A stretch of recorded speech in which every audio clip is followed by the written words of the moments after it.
Hello, hello, and welcome back to another episode of Podcast Assemble, show where you come for your regular geeky download. My name's Tommy, and I'm delighted, as always, to be joined by my friend and co-host from across the pond. It's DL. What up? What up, man? What up, DL? You can see my breath. You know, it's fucking cold. How you doing? How are Talking you? about the weather again, are we? Back to the weather already? Man. It's been a long. But it is fucking. I'm wearing a beanie, bro. You are I'm wearing a beanie in years. I thought that was more to cover up the bad hair job.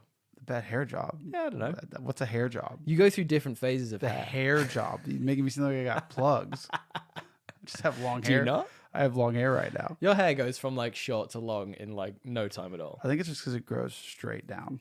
Oh, you reckon? Because mine goes straight out, so I Yeah. got like a mushroom. Yeah, so it's like it's very noticeable because it just goes straight down.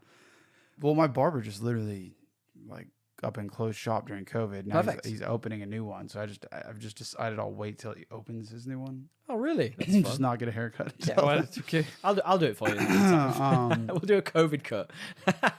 If you guys want to listen to us bantering about our weeks, feel free. There'll be time codes in the description. You can jump around to our main topic. One I am genuinely really excited to talk about this week.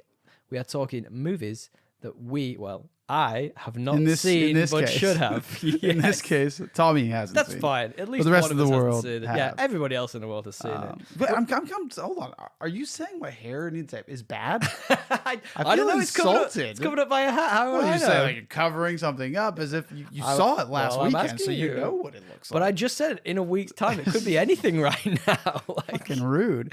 All right, dude, what have you been doing? What have you been up to? man. What's going on? With we your got a new life? government, buddy. We got a new government. Yeah, I forgot to vote. Oh, Did you? Here comes the Ooh. parking ticket. Yeah, you get fined over here, right? That's what I'm saying. My parking ticket is incoming. Well, I found it really funny. So there's a part of the area that I live in that I have to walk through every day to go to the gym, like every morning, and they Hear that, listeners? He's fit. Big arms. I'm swole, bro. All of the potential candidates for this area took over that place. Like there were like flyers and posters. What do you mean, Allegra and Shawarma? Yeah, exactly. Yeah, It took over everywhere. Took over everywhere. It's not just your little gym there walk. was just this one little area where it was really condensed. But my favorite bit of the whole thing was on one of the posters, someone had put on the back a poster of Homelander for the new series of of The Boys. But it really genuinely looked like Dave Shawarma and Homelander were trying to go for the same job. It was the best thing. Who would you vote for? Homeland, no. Well, I don't know. Like he'd probably like lazy your eyes out. Yeah, I don't know. I feel like you just vote for him, like him, out of fear. That's what I'm saying. Like, why would you say no to the guy? I don't know. What about yourself? What have you been up to? Oh man, not all that much. Honestly, I've been enjoying some of the new TV, which I know you haven't been able to watch much of. Well, we can get into that. Yeah, but What have you been up to? I have been watching. So the new Obi-Wan came out, right? Yeah, Which okay. to be, you've seen both. I've only seen one of them. Okay. My time's been incredibly bro. stretched, as I'm going to be Catch telling up, you in a bro. moment. What'd you think of it? Well, technically, I am catching up. Me and the partner are watching Stranger Things. We're currently halfway through season But 3. you're not catching up. What did I slow. think of season 1? Episode 1. I loved it. I thought Loved it. I loved the pacing. I thought it was super slow. Built this picture of him being a downtrodden, out of work Jedi. It was great. Out of work, he's on the dole. Yeah, exactly. Yeah. The like desert fish look pretty delicious. Do you mean the big whale thing he's chopping the up? desert whale. Yeah, I mean, Looked yeah, like- it did, but looked like- how long has it been there? Apparently, it's like pretty chill. It's like the way it works, right? Pretty chill. It's a sandy desert. It must be pretty hot. No, it's like what? It's like a desert, sashimi, and I'm sure, based off its conditions, it can last a while. I don't fucking know. It looked good. Looked like salmon. I mean, it does look Just juicy like salmon.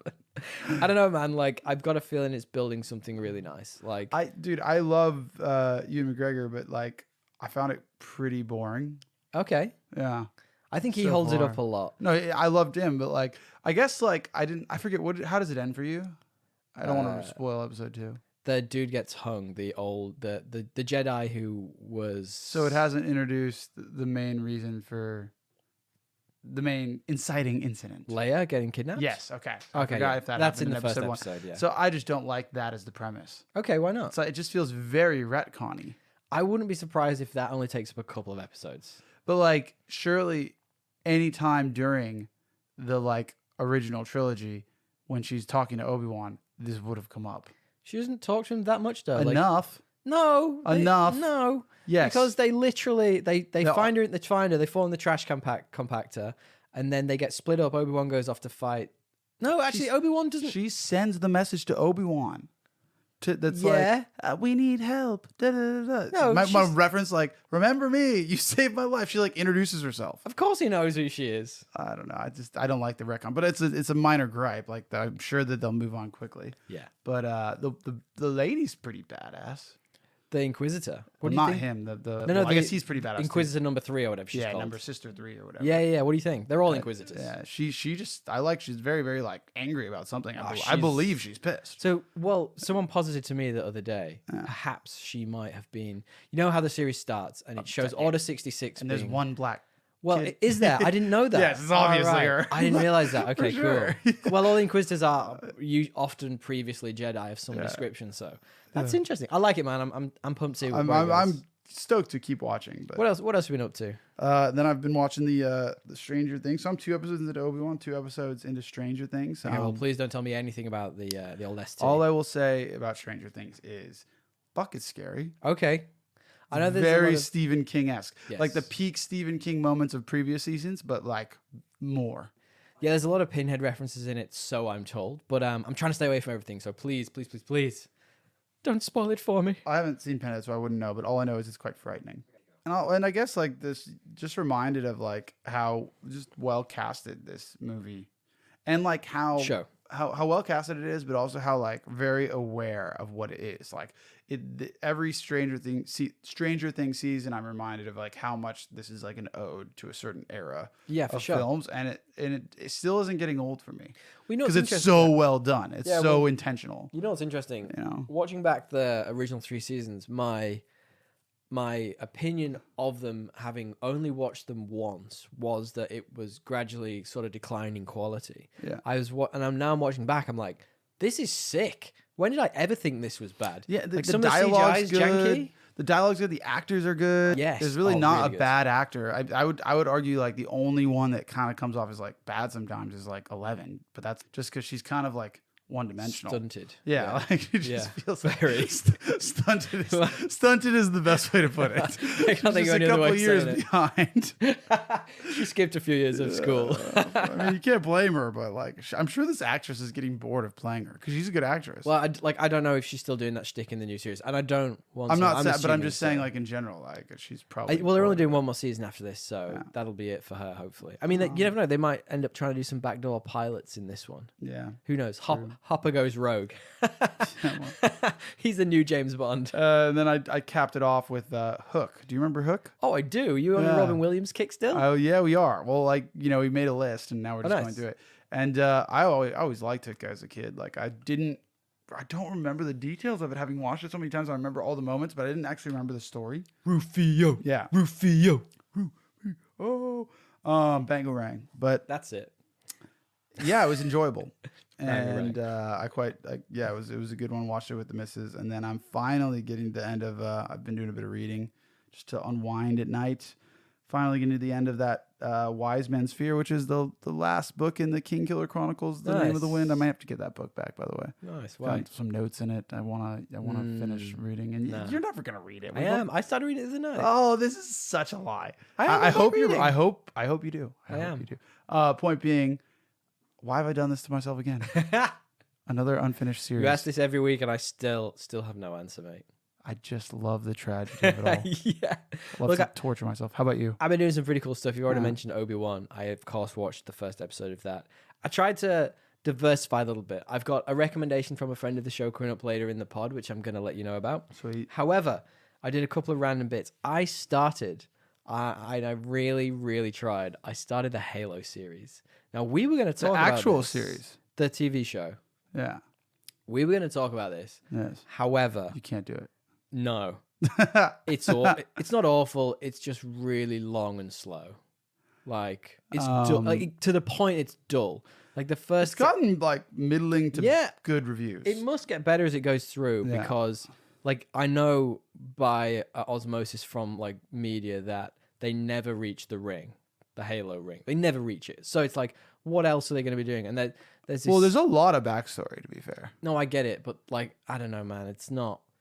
I don't like the characters. It's like if you want to do it for the pod, I'll force I myself will to watch it. I'm still gonna watch it, but I've also heard they're not doing the game story. It's like its own thing. Oh yeah, it's completely. Which its own is thing. like, to me, it's just like, haven't they learned?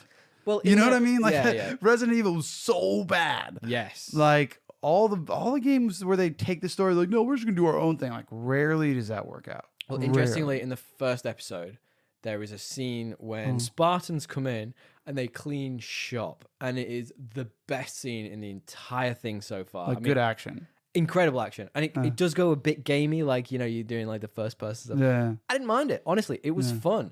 But that was it. It was this 5 to 10 minute thing, and the rest of it's just been There's a lot of B-list actors. Boring stuff. Yeah, oh my god. It's Like, Liev Schreiber's brother. Liev Schreiber's a B-list actor. I've just seen the people. I'm like, these look like B-list actors. It's like, not, no one big is in it. It's not special. Yeah. It makes me feel a little bit concerned about the Lord of the Rings show coming to Amazon. Amazon is different than Paramount. Yeah, Amazon seems to have better shit, to be honest. Yeah, I'm being facetious. But all right, a couple of other things I've been doing. I've been watching a lot of YouTube of late, and I found a really cool channel that I really like, actually. And I'm going to mention one next week, but the one I want to talk about is Cut Short, it's called. And what it does is it does a lot of things that I think you'd be cool on and interested in. Cut Short.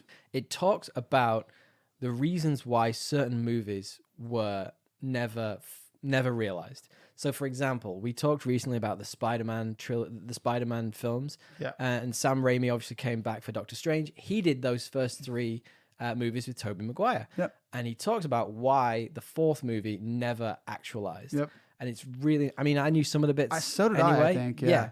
But it is really interesting hearing it because he puts it in a timeline almost, and you go through the stages and why things. Then he'll talk about what you know about the movie.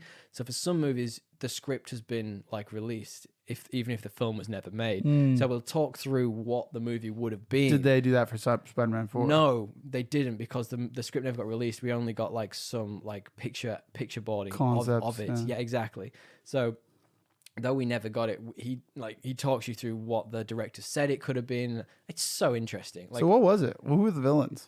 He wanted funnily enough, the Vulture, who we got actually in Spider-Man Homecoming, but he wanted originally Ben Kingsley, who you know as the Mandarin, or my name Trevor from Iron Man, and he changed it to one.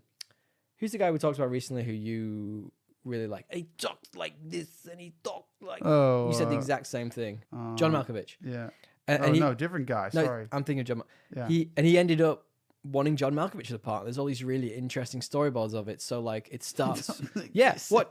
Go and check it out. I tell you what, man, it's really cool. And the last one I wanted to mention was, maybe we might talk about this potentially next week, but I got to see Top Gun Maverick this week. So I've heard. Now, you know we've been pretty down on this movie through the podcast. Just mainly because it won't stay out of my face, bro. Yes. I mean, much like Goose's son who gets in Tom Cruise's face. He won't stay out of my face. Honestly, with their haircuts. I really enjoyed it. Like I was so surprised at myself. And I think I've pinpointed part of the reason why maybe I'm enjoying Marvel movies a bit less and less at the moment. It's because they're worse and worse. Yeah, no, it's the expectations. Like, I go into every Marvel movie thinking this is going to be the best thing of all time. I went to this thinking this is going to be rubbish, and it was great. Yeah, the expectations are one thing, like, and that's true. But I've heard from people that this is a good movie. It is genuinely good. So like, I checked on IMDb. I think the original is about a 6.9. This is about an 8.2. So I was like, I mean, I don't really go by the ratings, but it's interesting to see that gulf in how people feel about them. I like it. I like it a lot. We'll talk about it maybe next week. How do you feel? If I've got time to go see it, I would be down. My man. So let's debrief. All right. Well, speaking of Marvel, have you heard this week?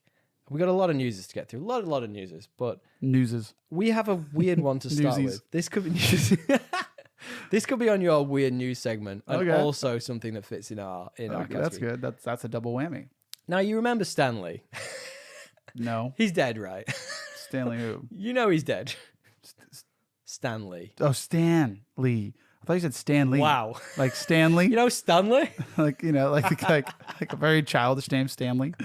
Yes, I think I've heard about this. Go ahead. Yeah. So, Genius Brands and POW Entertainment, it's not, it's POW Entertainment, have apparently signed a 20-year licensing deal with Marvel for Stan Lee's likeness, which includes future appearances in Marvel potential movies, TV series, theme parks, etc. And this is fucking terrifying. How the hell could they do that? He's not even alive to sign off.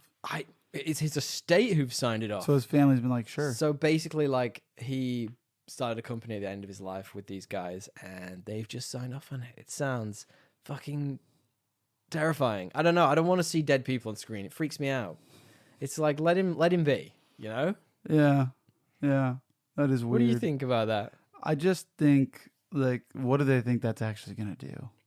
I don't know. Why do it? What's he gonna? I mean, I understand the theme park thing because he could be like Excelsior when you come in, but like, what is he gonna do in a movie? He's gonna start doing his famous cameos again? Yeah, I think that's probably what they're trying to do. No, bad. It looked bad in Endgame when it was a CGI. Was he CGI'd in Endgame? He wasn't CGI'd in Endgame. He filmed it and they like did the de-aging thing on him, and it did not look good because he's just an old man. It's like you can only de-age so far. You can't stop like. Yeah, the age thing barreling of you. But yeah. Look, there's plenty of Marvel news. Did you also hear this week that we were part of the hashtag Save Daredevil movement, which has apparently worked? It's back, baby.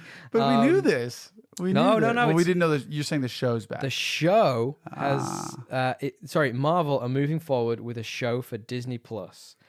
With all of the original cast from Netflix reportedly returning. So it'll follow. It will follow the same. We did it. The same storyline. Did it end on a cliffhanger? Look, I'm feeling it's going to be like a rebootuation type thing. Like it's going to follow the same characters. Yeah, it's back, Why? baby. Why? They had good content there. I just think it's probably a little bit too R-rated for the Disney Plus stuff. But then Moon Knight was pretty R-rated. I guess. I haven't seen it all, so I don't remember. I saw Moon Knight, but all of... There are so many corridors for them for fighting that they haven't forced in yet. So many parking so lots. Many. So many dark corridors. So many parking lots, dude. Final bit of Marvel news before we move on. You mentioned before the show that you'd seen the new Thor Love and Thunder trailer. I did. And accidentally, but I did. Anyway. Accidentally? Like, I got like halfway through on, like, I wasn't paying attention. I thought it was the old one. I was like, this is new stuff. Then I was like, I'm already halfway through, whatever. I think it's good. It was interesting. It was good. There was I think we saw it in the cinema. Yeah. Well, I didn't. You did. We as in me and my partner, yeah. Yeah. The villain looks cool. God the God Butcher. We might, if I get around to it, have a little trailer breakdown video coming out on our YouTube channel. Okay. Check it out. I will link it below when it happens. But yeah, I'm excited, man. Christian Bale looks bloody fabulous. He looks really good costume. And fucking, dude, whatever Chris Hemsworth is on. Oh my. He is just like, he is a god. He is so jacked. He's a god. Like, and so defined. Like, his abs, everything. I'm just like, you are fake. He is just a muscle.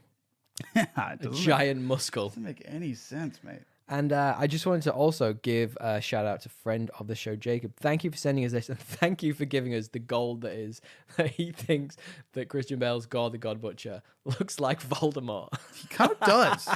It's actually accurate. Well, it's ironic. He looks like Voldemort with tattoos. It's ironic that in the comic books he actually doesn't have a nose either. So I just hear him like Avada Kedavra.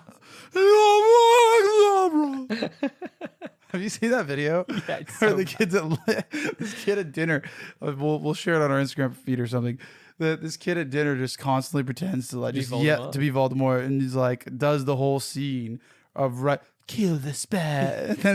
and friends, it's been 13 years. Yeah, he does it and then just at the dinner table.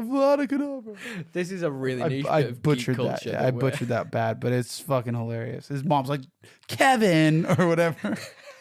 We have guests. It is beautiful. Look, moving on. Did you hear this week? The Godzilla franchise. It's back. Apparently, I hear this and I don't want to. Yeah, apparently, Apple TV have a show in the works, a TV show, and it's found its director in WandaVision's Matt Shakman. Shakman? I'm assuming Shakman. How would you know? Shakeman, surely. I think it's Shakman. Shakeman's better. Shakeman. Yeah, I'd much rather be Shakeman than Shakman. Look, I would just say this needs a big budget, right? Like, think about it. anything where your monster is a big CGI creature. It's going to need a big CGI budget. Does it? Or they could go the route of the first Godzilla movie, Or where the route of our main topic today. you just don't see it. I just don't care. I don't care about Godzilla anymore. Really? I'm over Godzilla. I love it. Godzilla vs. King Kong was so bad. It wasn't. It kind of put me off. No, it wasn't. Mate, they went into the hollow earth. Forgot about Like, stop it. I totally forgot about that. That's It also terrible. has the Northman in it. Do you realize that? Wait, does it? Yes. He's the main fucking scientist. No. Yes, he's the hollow earth theorist. We did a podcast on this. Link to our podcast. We did a podcast on this. It's such On the Northman or on the... Well, both. Oh my God. It's such a bad movie. I forgot it was Skarsgård. Oh my God. Skarsgård, that's his name. Skarsgård is the fucking hollow earth theorist. Is he really? Wow, Right, I sorry, never I noticed digress. that. No, that's so interesting. I wonder if he'll be coming back for the TV show. I hope not, for his sake. Apple just throwing money at the Skarsgårds to bring them all back. Did you also hear this week that Mission Impossible Dead Reckoning got a new trailer? Did you see it? So I did, and what I will say, because I know what you're going to say. Oh, it looks good. Yes. I want to hear what you're saying. I think it did look good. Okay. My point is, I think it was like a really, really well done trailer, and the movie will be just like another Mission Impossible. Well, it's a part like nothing one. special. Yeah, that's all.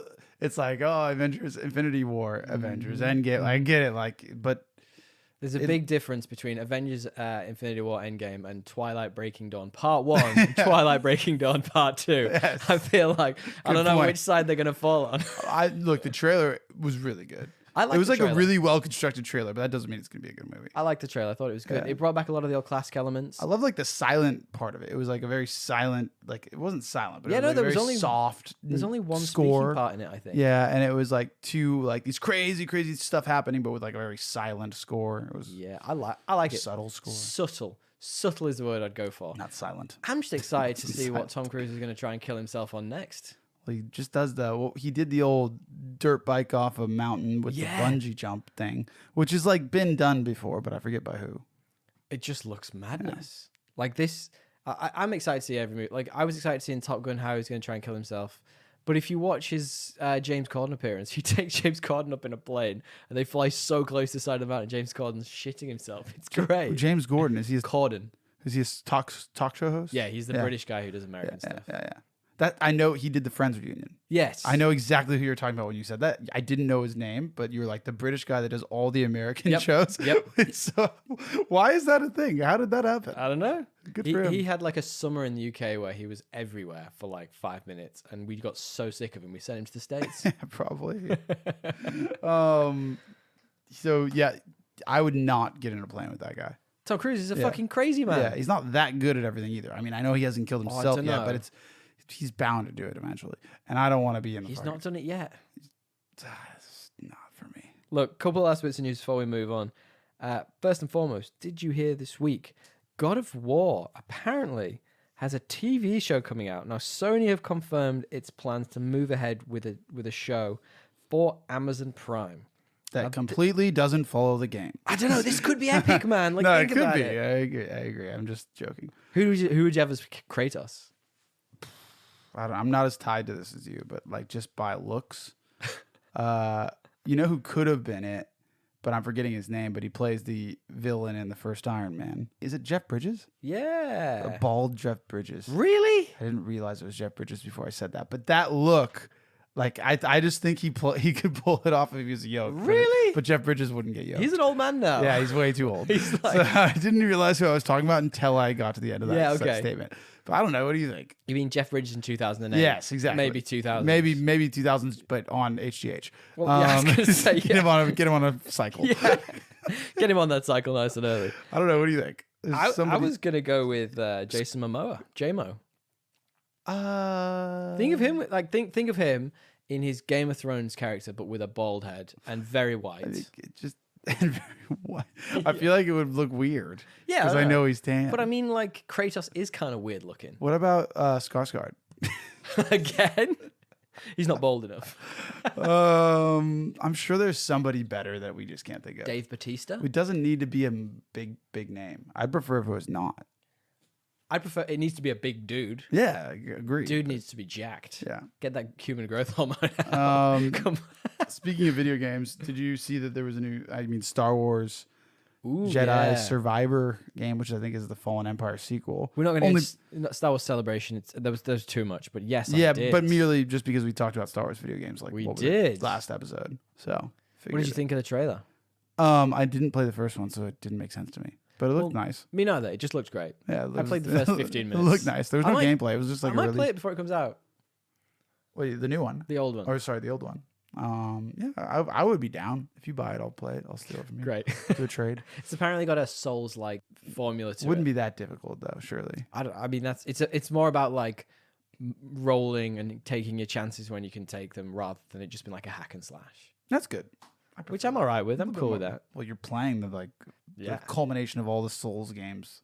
I am together right now. So I am spending way too much time playing Elden Ring at the moment. I forgot to say I've also been playing what's it called? Horizon. It's fucking fun. Oh yeah, yeah. The first one. The first one. Yeah, the combat is just really fun. First one's amazing. Yeah, it gets better as you go through as well. I just like started to get too good, and I was like just killing everything without having to like worry about it. And so I just put it on very hard, and I have to like sneak around. And it's much better that way. I got really good at Elden. Like I got really strong on Elden Ring, and because I got sick of dying all the time, I was like, fuck, I just don't. Like, I would go into a new place and you just get murked this immediately. Game looks so depressing, to be honest. True, honestly, but get this right. So I got really good, and I spent the last like, I don't know, maybe 20 hours running around and just murking everything. It was amazing. I would just kick the shit out of bosses. It was great. I've got to what's like the final stretch of the game, and it is unbelievably hard. It is literal depressing. I just fought this boss, and it's like a duo, the something duo, and fuck me, man, they kicked the shit out of me. It was hard. I had to go and do a bunch of like random shit just to stop playing it for like 5 minutes. I was like, I need a break. I need an Elden Ring break. Is it like story missions that you're getting to that are hard, or is it just like extra shit? Yeah. This is like the end game of the story. Yeah, okay. Like, but it's like there isn't like a rich narrative to it. It's like you want to burn down the Elden Tree and become the Elden Lord. Why? I don't really know why. You mean you don't read all the lore? Because I haven't read. Yeah, you don't read any of the little snippets. Listen to any of the shit that they say. They hired George R.R. Martin for this shit. You should really, like, give it a little bit of credence. To find out any of the lore in these Dark Souls type Soulsborne type games, you have to go out of your way and do all this weird shit. Like, you can't just get it by playing the story. Yeah. The story will happen regardless if you find out what's going on or not. Yeah. But I've done all these like weird side quests and shit, and I'm like, I don't know what the fuck I've done. I've done all this weird stuff, and stuff keeps popping up that I'd seen in videos from ages ago. I've been like, oh, comes up in the end game if you do X and Y, and I'm like, oh my god, I must have done that thing and completely forgotten about it. So I don't have a fucking clue, man. Yeah, fair enough. All right, let us know what you guys have heard. We thank you, friend of the show, Jacob, for firing over the news this week about Voldemort the God Butcher. We really appreciate it. Hit us up at Podcast Assemble on Instagram. Tag us in a post or send us direct. We'll call you out. Thank you very much, everyone. Now, do you want to preface our main topic, DL? Sure, man. This is another rendition of movies we should have seen but haven't, or in this some case, of us haven't. Movies Tommy should have seen but has not. It's an anthology, baby. So we watched Alien, which was originally filmed in 1978. We were watching it in 2022. Well done, mate. Catching up. You caught there. Well, you know when I watched this movie. Yes, I do. So do you want to tell me a little bit about your connection to it when you saw it first? I mean, honestly, I can't recall when I'd seen it first. But you've seen it a bunch of times. I've seen it a bunch of times, and I've seen it like, I remember seeing like parts of it. The first time I remember seeing it like front to back, I was actually on a long haul flight, which really sets the mood. Oh, wow, crap. Because it's like considering the plot. You're just like, oh, this thing could be on here. What if I was stuck on this flight with a fucking alien? Too many aliens on this motherfucking plane. Yeah. But it was fucking scary, really cool, intriguing, and yeah, man. It's weird because it stands up, and there's so many things like where, again, I think this like set a lot of tropes, but in a lot of ways like did it in ways that like the tropes haven't been able to capture. Man, you're ruining my stupid plot summary. Sorry. It's all right. Okay. But with that in mind, do you want to give me your stupid plot summary? I would love to. Yes. Let's hear it. It's very simple this week, DL. Same. I didn't need to go too deep on this because we're gonna talk about it. But Okay. in space, no one can hear you create a horror trope. It's a really good tagline though. This movie had So good. It's so well done. So good. It just sets the scene for it perfectly. Which in space, no one can hear you scream was the Yes. original tagline for the Oh wait, movie. did I get it wrong? Yeah, I think you did. Just Go a bit on. off. What's yours? A few idiots didn't follow lockdown rules, and we all pay the price. Sounds familiar? That's great. It's accurate. That's so accurate for this movie. I really like that. I mean, look, this is a massive cultural phenomenon. This movie, like people still love this. Yeah, they're still making movies. They are still making movies. At least about they this have in the last like couple of years. 40 years later. Yeah. Do you want to then guess for me what the IMDb score is for this movie? I would say 8.5. Exactly 8.5. Really? Yeah, I did not look that up. absolutely That's was. actually. I was gonna That's say it. 8.2. I like an Ooh. 8.2. You know. You like an 8.2. But I was like, I know I always lean on the 8.2. So I had to. It's time to change my ways. All right then. What do you think Rotten Tomatoes is? 92. 98. 98. That is unbelievable. And finally, the breaking point, Metacritic. What do you think Metacritic score is? 80 flat. 89. Really? So this is getting some serious love. This is probably the highest we've ever had for a Metacritic score. It is a good movie. Literally It's ever. very unique. Yeah. Yeah. Well, look, this is obviously Ridley Scott, who we well know from such movies as Blade Runner, Gladiator, Will Smith's Concussion. He did Gladiator. He did. Oh, no way. This has got a really awesome cast, even though at the time, not many of them were massively well known. It's got Tom Skerritt as Dallas. We all know Sigourney Weaver as Ripley, who is amazing. But it's a tiny cast. There's only like 7 members on the cast roll, which I find super fucking interesting. Well, Like, it fits the like kind of, contained nature of the movie. oh, absolutely, yeah. Well, do you want to tell me? Correction, it was 1979. It was 1979. I didn't want to correct you at the time. Yeah. Do you want to then tell me what the plot of this movie is? In? We're not going to do spoilers and non-spoilers this week. It's from 1970s, man. Come on, like. You're telling us. You're the one that hadn't seen it yet. I know. Well, you know what? Like, to preface this, I think I'd seen it when I was very young, too young to really watch this movie, and I know the majority of the story just by osmosis. Like, it's immediate. Like, It is. It's been satired to death. So I kind of knew what the beats could be. What I wasn't ready for was the sense of isolation you get with this movie. Yeah, no, for sure. It's a creepy movie. What do you think the plot was then? Look, the plot at a high level is the crew of a commercial spacecraft. A long haul The miner. Nostromo. Yeah, it's a good name. Good name. Yeah, although the Awful looking spaceship. and awful uniforms. Yeah, terrible. They It's have like a not rainbow on the aerodynamic logo. at all. Also, yes, the pajamas as well. I mean, like, what pajamas? That's what I'm saying. This was very misogynistic. The Yeah. guy's pajamas, So- full coverage. Her is like basically a G-string. Yeah. Anyway, we're getting off the point here. Doesn't have a What big was the body story? The crew of a commercial spacecraft. So I think it's like a long haul miner or something. It kind of is. Yeah. It's a mining ship. Encounter a deadly life form after investigating an unknown transmission. They do. And protocol dictates that they must go and investigate. And so in essence, like they're woken up from like cryo sleep, Yes. which again, trope. Like when have you? Every cryo sleep thing since then looks like this one. Yeah, exactly. They kind of, it feels to me like they invented it. They wake up and because there's been a signal for like an emergency beacon, and protocol dictates that when you have that and you're within a certain space, which is it's like a Mayday call, that you go and investigate it. And so that's what we see them do. I'm just looking because you say the stasis thing. 2001: A Space Odyssey did it, right? Did they do it? I'm pretty sure they did. I remember that movie. I don't think to be honest, I don't think I've seen that movie. That was out in 1968. I think I've fallen we asleep could do that. to that movie like a bunch of times. I think so too. Yeah. I think you've fallen asleep. to that I movie just never too. finished it. But yeah, man, like it is literally that. It's basically the classic setup to what most horror sci-fi movies are now, at least in space. So it is sort of creating genres as it goes from the very moment it starts. And what I like about the movie is that it's perfectly contained in terms of a story. Yeah, it is. But it gives you so much information without even particularly realizing it. Like you learn all about like the ship, all about the crew. You learn all about their gripes. You learn about their personalities. You learn about the feuds they're having between themselves, all within the first like few minutes of meeting them. It's amazing. Well, it just feels like a really real crew. And a fleshed out universe. Yeah, and you start it like, and it starts really slow, the movie, and you're almost like, it's almost like, you know, these guys are, it's like a day of work. Yes, yes. Which you can identify with as someone who goes to work every day. So it's like, it's not like this. No, but it's a fair point, because it's like, it's not like this like, you know, futuristic setting where like everyone's perfect and like it's all gleaming and absolutely and bright and white. No, this is like a lived-in worn ship. The setting feels real. It feels like it's super grimy, that ship. It looks super worn down. It just feels like a normal, like, you know, like I believe that this is what a future could like, because it's still kind of relevant to my life today. Just there's no spaceship.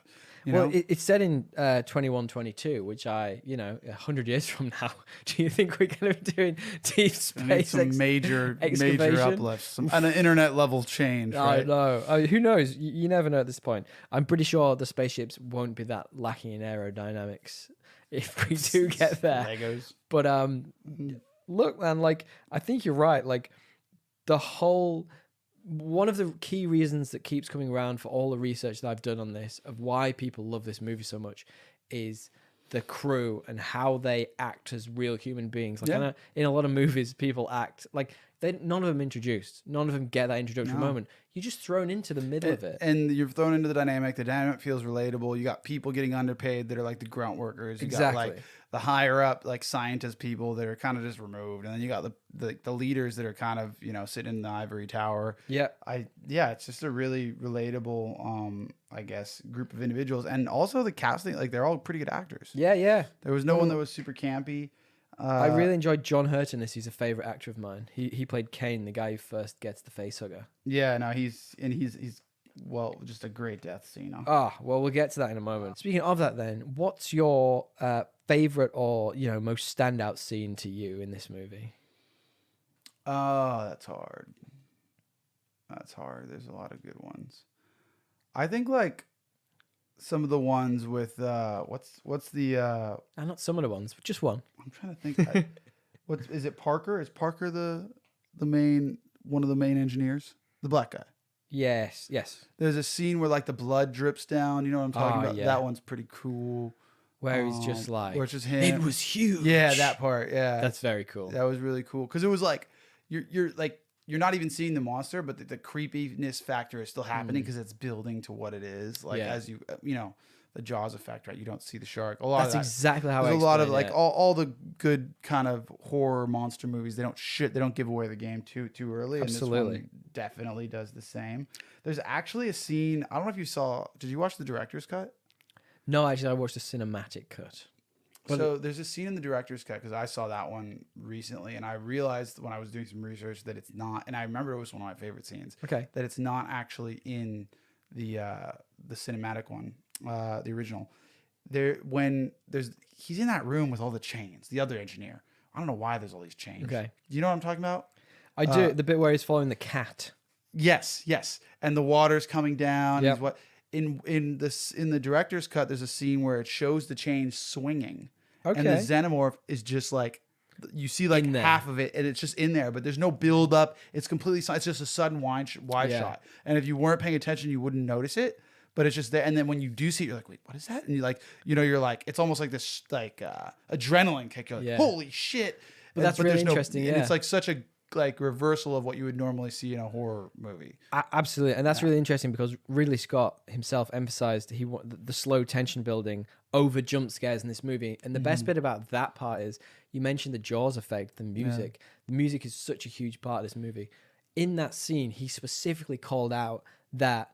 I watched a few behind the scenes things. He specifically called out that the music doesn't actually change when it pans over the xenomorph. Yeah. It just continues as if like it's blended into the background, and you almost double take yourself when you see that, because I've seen that scene, and you're like, what the was that it? Because that's the first time you properly see it. Am I right?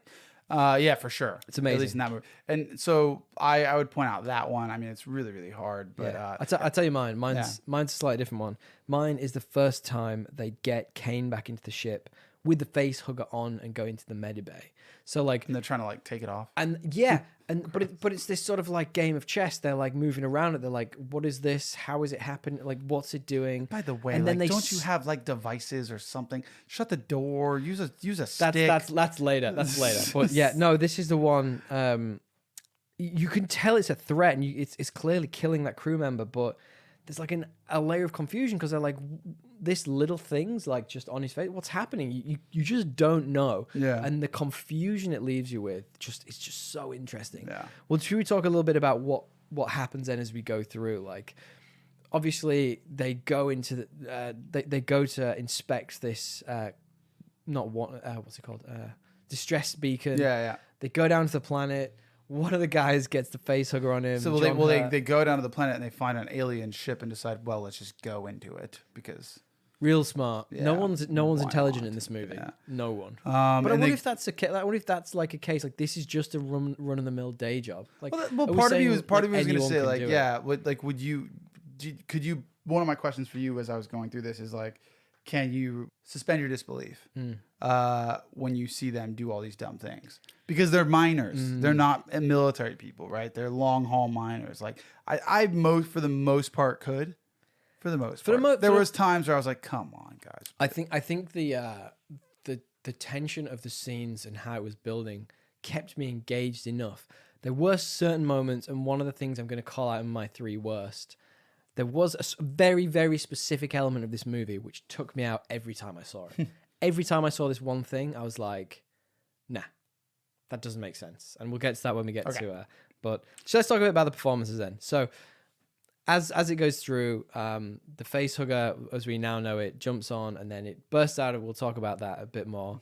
Bursts out and becomes a xenomorph. And then a baby xenomorph. It effectively stalks them through the ship. Yeah. Is the story, right? It's a story of like cat versus mouse. It grows up really fast and stalks them through the ship. Real fast. Like literally it's in 2 on those hours. HGH. Yeah. But I think in terms of the performances, like I loved, as I mentioned, like all the characters. You got 0 time with them, but they were fleshed out immediately. How about that? How about the fact that not only you get 0 time with them, like you're thrown into it, you don't get an intro. There's no big intro, so you also don't know who the protagonist is going to be till like literally all the way 3/4 of the movie, which is like the crew is almost the protagonist, and then it eventually becomes kind of the ship is a bit as well. Do you not think like the design of the ship's amazing? We'll talk about it. I do think that it becomes clear, maybe slightly earlier than you mentioned, that Ripley is going to be the main character just because she's the only one who makes any fucking smart decisions in the whole She's the only one following quarantine. The only one who's... No, you're right. That is the indicator. It's like the captain's like, let me in. I'm like, bro, you're the captain. Like, how have you not thought about this? What is going on? There are obviously other creepy characters in it, like Ash, for example, is creeping around, and the big twist that he's an android is so interesting. It gave a lot of rewatch value. Yeah, big time. Because you get like scenes where you're like, okay, this guy's just kind of off, and like the first time you watch it, you're like, he's just a bit awkward. Yep. You realize he's actually just like analyzing them and like, how am I going to get out of this situation where they die or like at the very least the alien survives. Like, because and we should say, if you haven't seen the movie, what you find out is he's actually like at some point once they discover the alien and he reports back to Mother, which is this like kind of motherboard AI that talks back to the corporate, the worst AI of all time. It's not really even AI, I guess. It's honestly just a fucking interface to talk to the corporate network. Probably supposed to be an AI, but he talks back and he hears from the company and they say, whatever you do, get the alien back, because they see the profit in that. They're like, fuck the crew, they're expendable. Yeah. And you don't know this. You find it out later, so you can see his, when you rewatch it, you see the interactions and it's like, oh, now I understand what you're doing in all these in these scenes, right? Because I knew that, like, when I watched it, like I knew one of them was an android. I couldn't quite remember, and it was interesting trying to figure out which was the android. It was him? Yeah, I mean, you could kind of tell by the way. The thing that gave it away was when he was filled with that was milky anal beads. Weird substances. Like, you see it? It looks like anal beads. It's like a big anal bead neck and milk all over. It's fucking weird.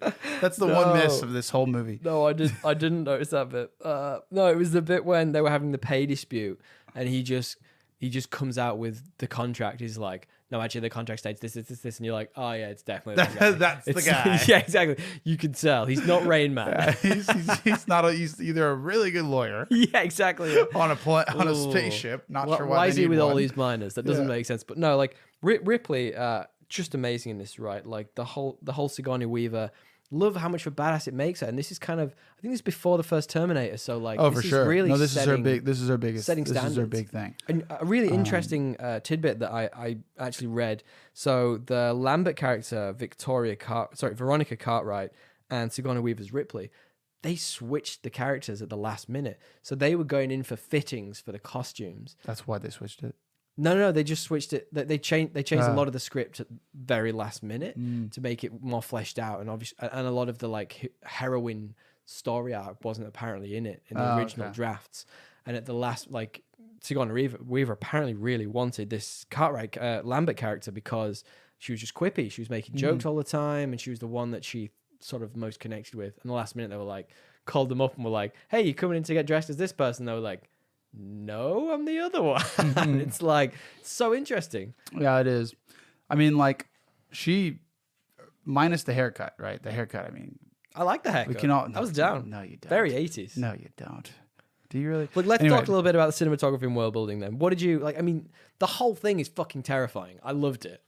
Yeah, it's frightening. It's like and it's like constantly under the, like, as I said, you know, you're not seeing the monster, they're constantly referencing it. There's a constant tension build. Everyone's kind of alone throughout. Like, there's a couple duo sequences, but it almost becomes the point where, like, when it's a duo, you're like, they're both gonna die. They're both fucked. You say that, and there's a lot of people being alone at different times in the movies. I didn't quite understand the scale of the Nostromo. That's what got me. Like, I could like, how big were they compared to the ship? Like, were they like? I can't even explain it. Like, were they like tiny comparatively? Do they take up a big spaceship? Is it just a weird shape and they all just kind of fit in each of the shapes? I mean, a big ass alien could hide for like a full day. So. Well, yeah, exactly. So it must be pretty big. Yeah. But they do a bad job of explaining because it's also a mining thing, so they're storing the stuff. That's also very true. Yeah, okay. And they've got like 200 million pounds of it, whatever or the fuck. Whatever. Yeah. All right, fair enough. So it's pretty damn large. Yeah, I would assume. But also, I think they use space really well in this as well. Like, they not only do they use the darkness of space, but like the shot you mentioned before where they're panning across like what you assume is a blank random part of the ship that you're just looking across, and the aliens in there in the background. It's like there. Creeping around. They use like darkness really amazingly in this. They do. And mist too. Have you noticed the mist in it? They use mist a lot. I feel it was very Silent Hill. It was like when they didn't quite have the budget to finish like a set, they just threw a bunch of mist. Yeah. Well, it worked. Yeah, it's so. There's only a few good. times where I was like, "This is old," and it was usually when you saw like the full xenomorph like at the end when it was like in space. It was just a dude with a big head. Yeah, it was just like a puppet. Like, yeah, I know. But like, it's funny.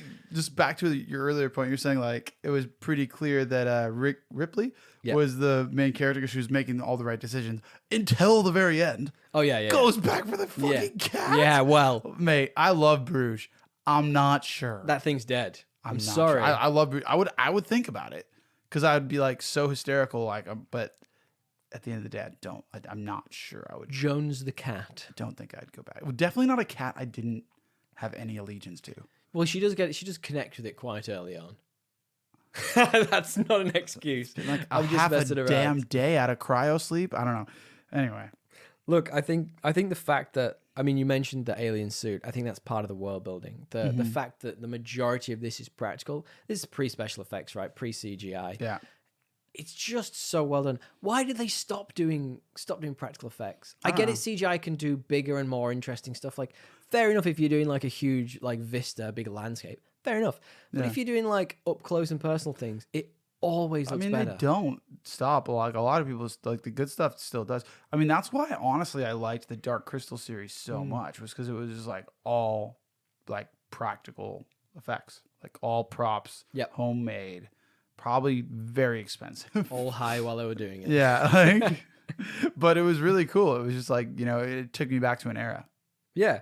I mean, this takes the whole show don't tell to a new level. Yeah. It does all of that. It's so interesting. Did you know that there's another key scene in the director's cut where they basically she finds her friends and they're like all part of the ship. Oh, like they're cocooned and she has to burn them because he begs her to burn. I've heard about it. I didn't. Yeah. Is it interesting? It's interesting, but part of me is also like I'm glad it wasn't in the original because it's like the not knowing is part of the the mystique of it.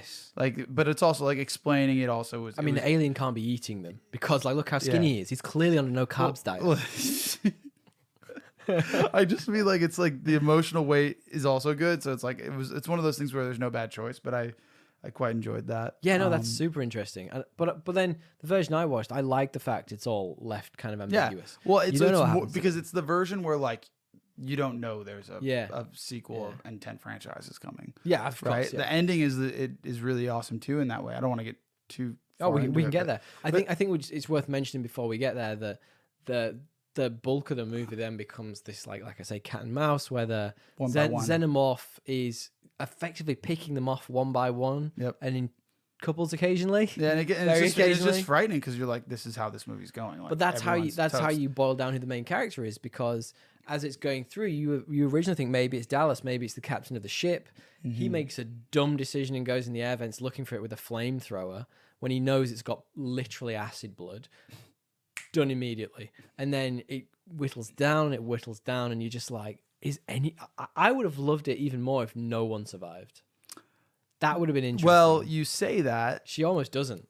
And I think because if it wasn't for the fact that there's a bunch of money to be made making more movies, when he originally made this, he kept it pretty 50-50 because we haven't talked about tones and things, but there's a strong theme of capitalism does not prioritize humanity. Like, the corporate greed will take over when left unchecked, and that's part of like the crew is expendable, bring the alien home at all costs kind of thing. Messed up.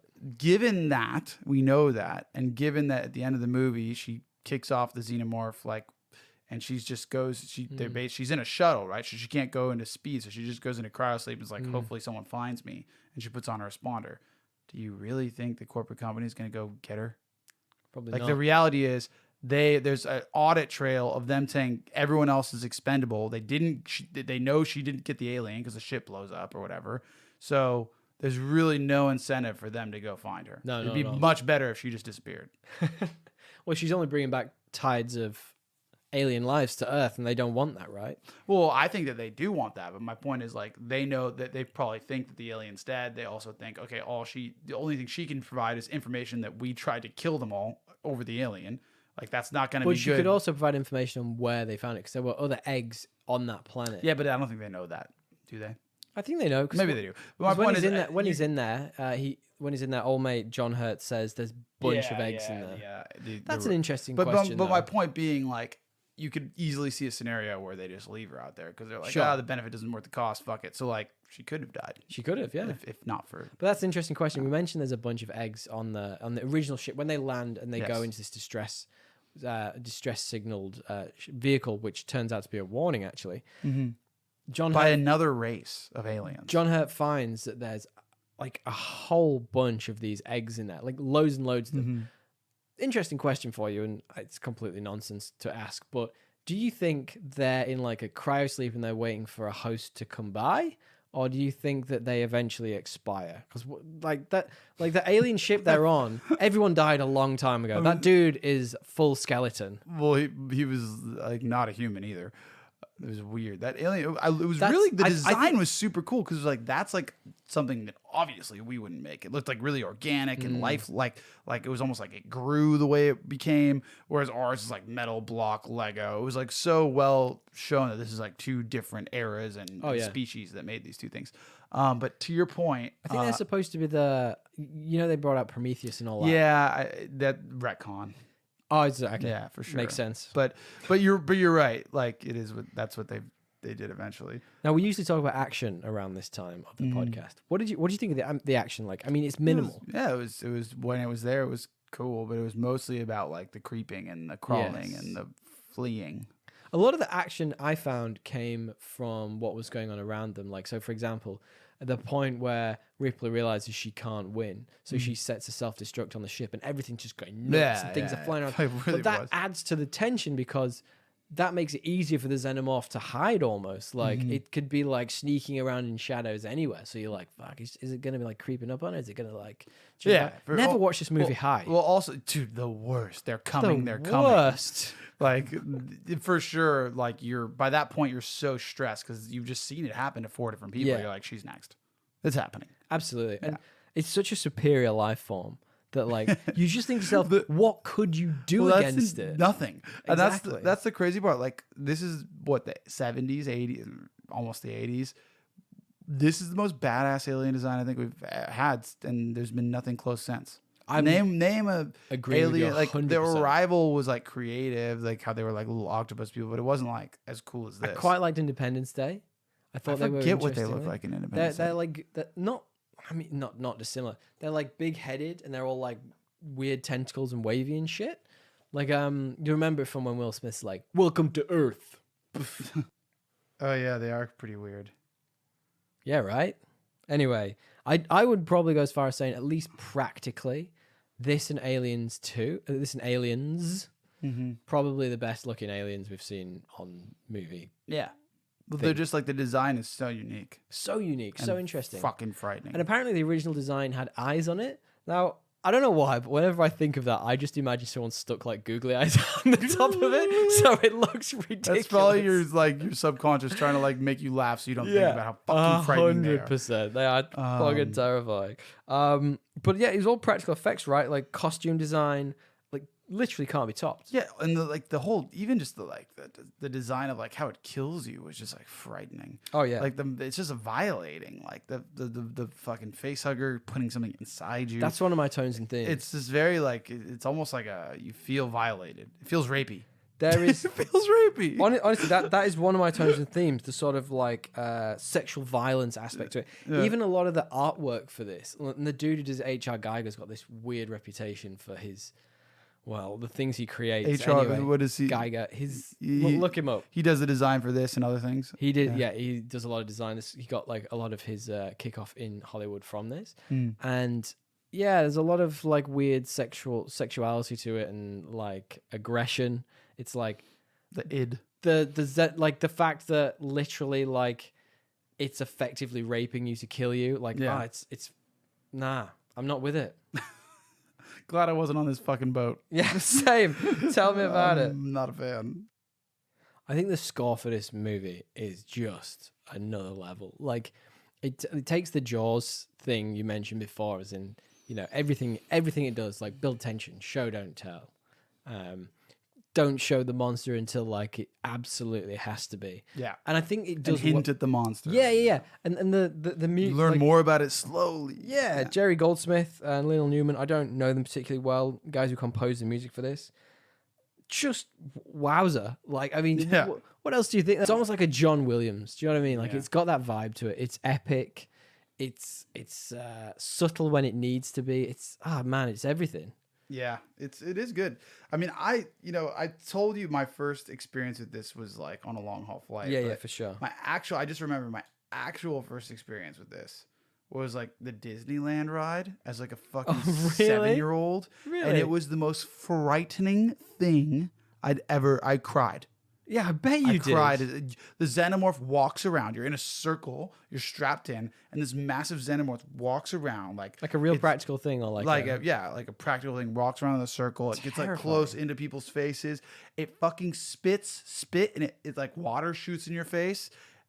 I was scarred. I told my mom, I was like, "How could you do this to me? Take me to Dumbo."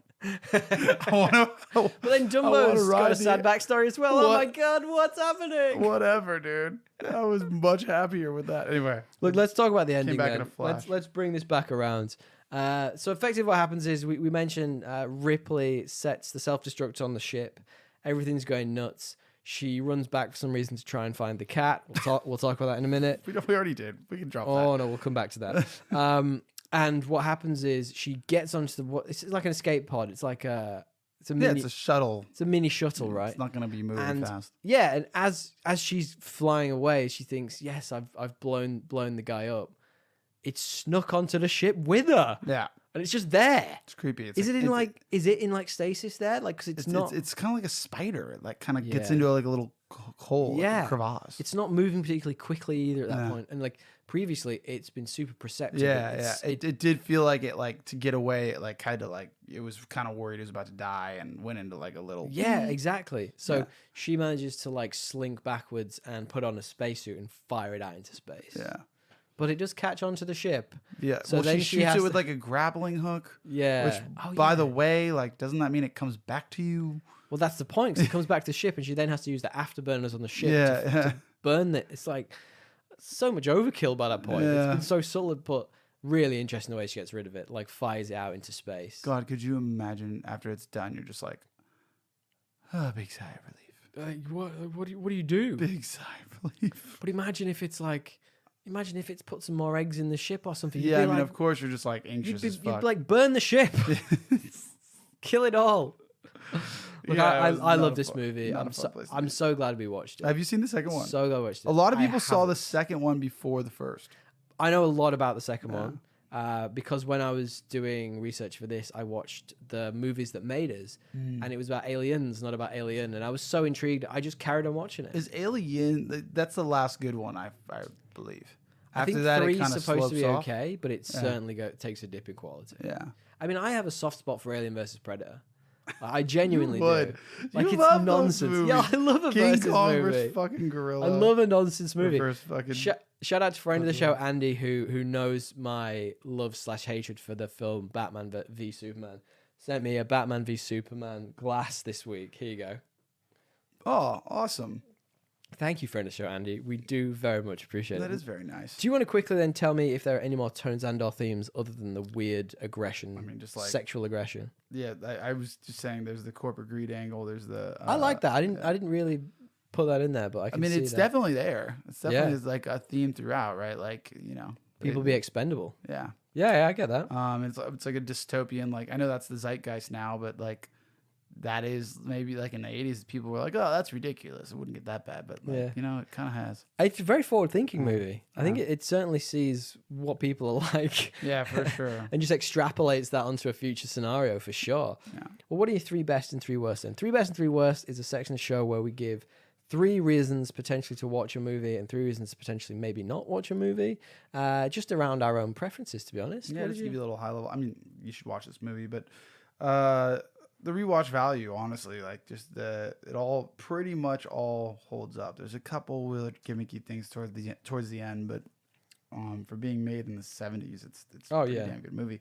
The originality of like the concept at the time, and even though the fact that like a lot of people have tried to kind of capture this essence, like not many have. I'm sure there's a couple horror movies that are influenced by this that you'd be like, oh yeah, it's pretty good, but it's still kind of unique despite the fact that it set the tone for so many. And then just the alien design, man, it's just, I've already talked about all these things, but it's pretty badass. No, I mean, we've waxed lyrical about this, and it's quite easy to do that. And I think one of the reasons that put me off watching it for so long was how much people wax lyrical about this. It's like, I'm sat there going like, oh, it's a movie from the 70s. Like, come on, dude. Like, how can it be that good? But then you think, Star Wars from the 70s, so maybe they had something going there.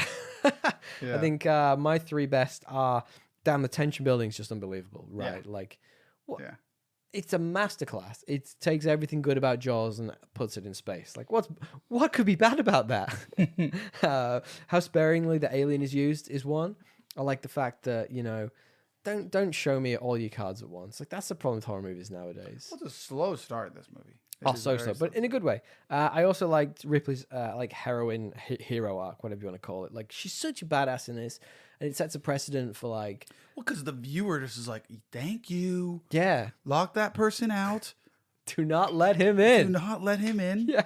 He needs quarantine. Well, let's talk about worst then. Tell me your worst. I don't have much, man. I got 3. It was a real stretch though.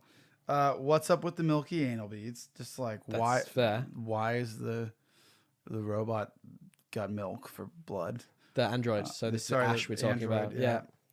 Because they hit off his head when they find out they did knock his head off. Knock his head off, legitimately. It's a cool scene.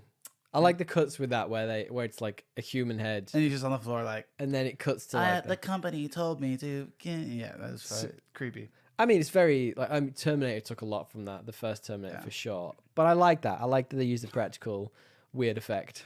The little alien just running away and just like having no idea what to do. It was like bad, but I also laughed. I was like, that's fucking hilarious. They just like looked at it and let it get away. And it goes straight out the door that they for some reason left open. Why would you leave the door open? There's a lot of that. Yes. That's what you have to suspend disbelief for. Yeah, there's a lot of that. And there's some times where like when you rewatch it, you're like, oh, it's not as bad as I thought, because a lot of times it's Ash is the one that's causing them to do these. He's like, he's like super unhelpful about certain things. Like he's like just really trying to put them at risk. But anyway, interesting. The protagonist's haircut. You really don't like that? Not a fan. All right. I was being honest. That's it? That's my 3. That's the whole 3? Okay. I don't have any. It was a good movie. Yeah, that's fair. Mine are look, the fact that they let the alien on the spaceship in the first place, and I get it from what you're saying. It's Ash who does it, so Ash is clearly trying to force the hand. Yeah. But it's a case of like when they're trying to bring the alien on the spaceship, which is at the time a face hugger on Ash. Broke it's Kane. On Kane. Yeah. Facehugger at this point is on Kane.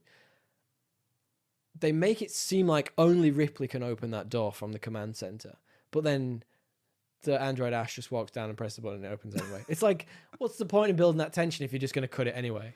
Well, because it's like, how did that happen? And I get it. It's at least like the mother conversation. Yeah. It's a bit of a nonsense. My second one is the fact that they constantly break their own rules. So, for example, let me give you an example. When they know they're getting picked off one by one, Ripley specifically says, us 3 are going here and we're staying together. And then the Cat Jones runs by. We're going to come back to Jones. Cat Jones runs by and she goes, you, the other mechanic guy, you go and fetch the cat. Why? Mate, I would tell her to pound. Why? I would tell her to pound sand. Exactly. It's like, it's the cat. Who cares? And she's like, oh, it could mess with the thing. And just deal with it. Just stay together. Either all go after the cat or just leave it. It's gone the other way. Or just like let the cat be a distraction so you survive. Exactly. Absolute. Like it's complete nonsense. Stop breaking your own rules. Yeah. And my third and final one was Jones the cat. Like what is a cat doing on that spaceship? What on earth? Like the whole point of it being there is complete nonsense. I mean, it's a long flight. Yeah, exactly. Is the cat going in cryo sleep? That's the question. Cryo sleep in science fiction of fur balls. Is very specific to human body temperature. How is it getting in the cryo with a human? I don't know, mate. Doesn't make any sense. Yeah, I don't know. And it's a bad character. It fucks everyone up. 3 of the deaths happen because of the goddamn cat, and Ripley nearly dies. The cat is not helping. It's the catalyst. You thought the cat would be the first one to die as like a warning shot. No. That's the one that bloody survives. Yeah. Awful. Like, it's basically a character in this movie, and it's the worst. I hate it. I don't think it's the worst. I think it makes you like be like, come on, but like, it has a place. Like, it's like, you know. Anyway, I'm really put out by the cat. I gotta tell you. Look, let's go for our final question of the show. Then we don't do a rating system here on Podcast Assemble. What we do is we ask the question: is this movie better or worse than the most average movie we can think of, which ironically, talking about Batman vs Superman a moment ago, is in the same universe. DC2 or whatever the fuck. DCEU, whatever, whichever two. Yeah. We asked the question, is this movie better or worse than Aquaman 2018? DL. This is a hard one, man. It's close. No, it's obviously better. I think so too. Yeah. It is a better movie. I think it's probably one of the Ridley Scott's done a lot of good movies, but it's top 2. Yeah, absolutely. It's up there because he didn't come back for the sequels. No, Fincher did the third one. And James Cameron did the second one. It was James Cameron, and James Cameron did the second one. Now that I think about that, that's such a James Cameron movie. Such a James Cameron movie. It literally is. And we're getting Avatar 2 soon. Look, let's wrap this up then. Thank you everyone for sticking with it. Do you, DL, want some true or false trivia? You know I do. Oh, my man. All right. True or false? The chest busting scene was not filmed in one take, despite the myth. False. This is actually true. The scene was filmed twice. In the first take, the chestbuster did not make it through Kane's shirt, so the crew needed to reset and shoot it again. The failed attempt is visible in the finished film, since Ridley made it look like the creature was struggling to push its way out and made the scene more violent. However, the rest of the cast were not told that the blood and guts that were being used were actually real. They were animal blood and guts. So the disgust and shock they have is genuine. Gross. No, that's what I knew that part they weren't expecting. So that's why you tricked me there. All right. I see. Yeah. I tricked you for the wrong reasons. Yeah. Okay. True or false? Trivia, true or false? Harrison Ford originally turned down the role of Captain Dallas. This is after Star Wars. Marginally. True? It is true. I don't know any other facts about that. I just know that he turned it down. I think that's great. I assume it's probably because he didn't want to be typecast as a sci-fi guy, yeah. and he just wanted to get high in his trailer. Finally, trivia, true or false? When the crew are responding to the emergency beacon, and they go down and they find all of the aliens' eggs in the chamber, the blue laser lights that used were actually borrowed from the stage of The Who. Could be, so random that I'm going to say true. It is true. 3 out of 3. The band were testing out lasers for their stage show in the sound stage next door. So they just, a little bit of music history in there for you as well, which is pretty amazing. That's interesting. Yeah, that's awesome. Well, thank you all for sticking with it. I genuinely bloody love the fact we did this movie. It's we should come back for Aliens because it's one. I would be down. It's a more entertaining movie, I think, in like a. It's more bombastic. It's a more consumable movie, but it's probably not as good as like an art flick. But that'll be good to compare, and not art flick, but like a piece of film work. Yeah. We can compare and contrast at some point because you also haven't seen that one. So I have not seen that one. But until then, I'm a bad geek, and thank you, friend of the show, Chris, for calling me out for being a bad geek. I have now seen it. DL, do you have any correspondence this week? I don't, man. Hit us with your friend of the show, Tomo, hit us up this week, and he said he's been holding off listening to our The Batman episode because he's a dad. So congrats, Tomo, and he's only just getting to the cinema to see it. He did say, much like us, he wouldn't usually go to the cinema to see DC movies, but this Batman movie is the exception. I really do vibe that, but we're gonna have to go and see them all, DL, just because we do this now. Fair. Especially Aquaman 2 that's coming out. If you guys want to get in touch with us, hit us up at Podcast Assemble on Instagram or thepodcastassemble@gmail.com, much like friend of the show Matt did. Matt listened to our episode on Moon Knight. Nice. And now, if you remember, spoilers for Moon Knight, at the very end of the show, we are introduced to Moon Knight's third personality, who's Jake Lockley. Yes. He questions whether potentially Jake Lockley could have been created by Khonshu because his mind was so broken that he created his own section of the mind for his own purposes that Stephen and Mark didn't know about. What do you think, DL? If he had that power, it wasn't implied that he did. No, it wasn't. But I mean, look, I think that in the end, it doesn't really matter because the outcome's the same. But it'll be interesting to see how Khonshu uses this. Could he have manipulated one of the personalities to creating this other personality for him? Yes, that totally could be the case. I guess that's a good take on it. It feels like he knew about it though before the. I think so because too. The wording he uses is yes, I will free you both. Yes, not I will free you all or whatever. He said you both, you two. He's very really very specific with how he phrased that, isn't he? Yeah. I love that, Matt, friend of the show, Matt, and I love talking about these shows and movies, all except for Falcon and the Winter Soldier. Finally, thank you everyone for your correspondence. Friend of the show, Ollie, hit us up this week. Now, a couple of weeks ago, I asked for recommendations for TV shows. Now, friend of the show, Ollie, recommended Mr. Inbetween. Now, Mr. Inbetween, I'm just going to quickly look and see what the synopsis is... Ray Shoesmith is a father, ex-husband, boyfriend, brother, and best friend. Tough roles to juggle in the modern age, especially when you're also a criminal for hire. So Ollie says that this is a crime thriller comedy. I'm intrigued. I think it's apparently an Aussie one as well, so I'll be down to watch it. You know I like an Aussie crime thriller. Yeah, and if it was a Western, if it had cowboys thrown in there as well, it would be your perfect show. I don't really recognize any of the cast, to be perfectly honest. So I'm down. It's got an 8.6 in IMDb. This looks pretty cool to me. That's a win. It's a win-win. Thank you, friend of the show, Ollie. If you guys have any recommendations for me to get me out of my slump with TV shows, where can they find us, DL? They can find us at the podcastassemble@gmail.com or podcastassemble on Instagram. My man. You can give us this 5-star review on Spotify, Apple, wherever you really get your podcast. Oh, yeah, Apple. I don't know. Yeah, we are. We're on Apple. You can give us a 5-star review there too, or you can give us 2-star. Anywhere you get your podcast. Give us a review, man. I'll just talk it out. We'll read. You know what? We'll read it live. Not live, but maybe not live. Record it. Yeah.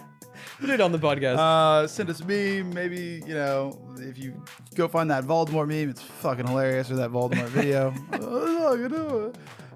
Thank you, Lockie, our social media guy, and thank you, Tommy, man. Thank you, DL. Another one of our anthologies in the books. Tally ho. Later, skaters.